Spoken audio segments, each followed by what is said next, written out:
Imagine a column of men so vast it stretches beyond the horizon. The air hums with the creak of leather, the clang of metal, and the rhythmic thud of sandals crushing the earth. This isn't just an army, it's a city in motion. Kitchens smoke, horses neigh, merchants shout prices, and blacksmiths hammer tools even as the march begins. Step into the living machine that forged an empire, the Roman Legion. Welcome to Ancient Historian's Voyage, where forgotten worlds rise again. If you find this story fascinating, don't forget to like, subscribe, and share with fellow history lovers. The story begins in the misty hours before dawn. The world is silent, save for the faint crackle of dying campfires. Then, a distant horn. It's the cornu, the brass trumpet of Rome. From tent to tent, shadows stir. Soldiers emerge, wrapped in the chill of early morning. They are the legionaries, Rome's finest, each man a weapon forged by discipline. They wear short crimson cloaks over segmented bronze armor, lorica segmentata, polished to a mirror's gleam. On their heads, helmets with cheek guards and horsehair crests glint faintly in torchlight.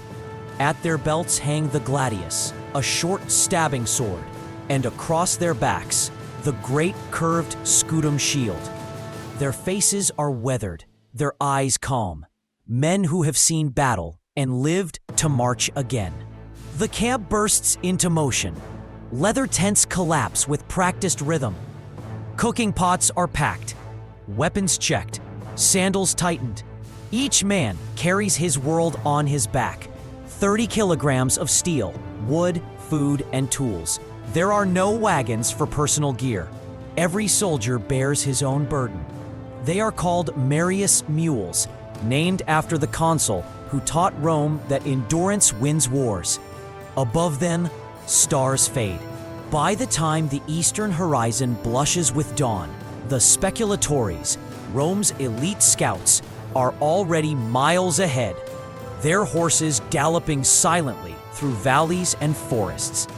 Cloaked in dark wool, they are ghosts in the fog, searching for enemy signs, measuring distances, testing bridges. Their orders ensure nothing delays the serpent that is Rome. By sunrise, the army moves. It begins like a slow heartbeat, one pulse, then another. The first cohort steps out, followed by another, until an endless tide of men flows forward. The sound of marching boots becomes the empire's pulse. At the head rides the legatus legionis, the commander, draped in a scarlet cloak, bronze cuirass gleaming beneath it, his helmet adorned with a transverse plume. His horse bears gilded reins and polished armor plates. Around him march officers, tribunes, and standard-bearers holding aloft the aquila, the golden eagle that represents the honor of the legion. To lose it is to lose Rome's soul. Beside the commander ride engineers and surveyors, the agrimensori. They carry tools like the groma, wooden stakes, and measuring cords. Before the first tent is pitched at night, these men have already chosen where it will stand. Every day, they map, calculate, and plan the next fortress. Because Rome never camps, it builds. Behind them, the legion unfolds. 10 cohorts, each divided into centuries of 80 men. Veterans at the front, recruits in the middle, troublemakers at the rear, where watchful centurions ensure no man breaks formation. The column snicks for miles, narrow and disciplined, 2 or 3 men abreast, winding through hills and forests like an armored river. And still, this is only the beginning. Behind the legionaries march auxiliary troops, Numidian cavalry with leopard skin cloaks draped over their shoulders. Syrian archers carrying composite bows, and Germanic spearmen whose long blonde braids glisten with oil.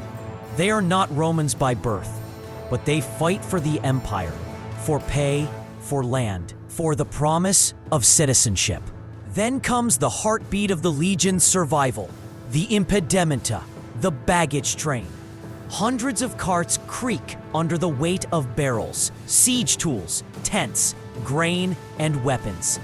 Thousands of mules grunt under their loads, each guided by slaves or servants. These men, though not soldiers, are vital. Blacksmiths, cooks, carpenters, and medics. A single broken wheel, a single lost mule, could doom a campaign. To protect this lifeline, a strong rear guard marches behind, silent, watchful, ready to crush any ambush. Among them are hardened veterans, their shields scarred, their eyes sharp. They know danger comes from behind. Whispers, shadows, sudden arrows. For them, vigilance is survival. And on the flanks, the eyes of the march. Light cavalry units move silently through forests and hillsides, scanning every ridge and thicket. These flankers, often locals who know the terrain better than anyone, are Rome's unseen sentinels. They vanish into the brush, appear on distant ridges, and return with whispers of safety or warning. To fail their task means death, for them and for all. By midday, the sun blazes overhead. The legion halts for a brief rest. Sandals are loosened, waterskins passed around. But there's no idleness. Some sharpen blades, others tend to mules. The centurions walk the line, faces stern beneath their crested helmets, checking discipline. Even the smallest lapse could cost lives later. As the afternoon wanes, the order comes. Prepare to camp. The agrimensores ride ahead, measuring ground and marking perimeters with stakes. When the legions arrive, they transform into engineers. The clang of shovels fills the air. Trenches are dug, 2 meters deep, 3 wide. Earth is thrown inward, forming a rampart. Wooden stakes, valley, are driven in, forming a palisade. In under 4 hours, a fortress rises where only empty fields stood before. Inside, streets take shape in perfect lines. At the center stands the praetorium, the commander's tent, richly adorned with red banners and guarded by men in ornate bronze cuirasses. Nearby, the altar burns with incense. Priests murmur prayers to Mars, asking for strength and protection. The officers' tents surround it in ordered rows, and beyond them stretch the leather tents of the common soldiers, plain, weathered uniform. Evening falls. Fires flicker across the camp, but their light is dim by design. Rome's legions never expose themselves to the night. Soldiers grind wheat on portable mills, boiling it into thick porridge called pulse. Others mix water, salt, and vinegar into pasca, the sour drink that keeps them hydrated. Medics stitch wounds, mend splints, and apply honey and herbs to cuts. Mules are brushed, gear repaired, weapons cleaned. A cornu sounds softly, a signal. Orders for the next day are read aloud. Promotions, punishments, warnings. Discipline never sleeps. In some corners, grim justice unfolds. A deserter caught, a thief punished. No drama, no spectacle, just the quiet certainty of law. And then, silence. Rome's camp falls into a hush so deep, even the wind seems to bow. Sentries take their posts at the gates, each knowing the password, the tessera for the night. Every few hours, the watch changes. No one dares sleep too deeply. falling asleep on guard means death, executed by one's own comrades. It is brutal, but it keeps Rome alive. Beneath the stars, the legion rests, a city within walls of its own making.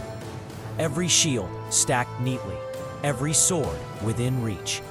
From above, it looks like a great living creature, coiled in slumber, breathing in unison.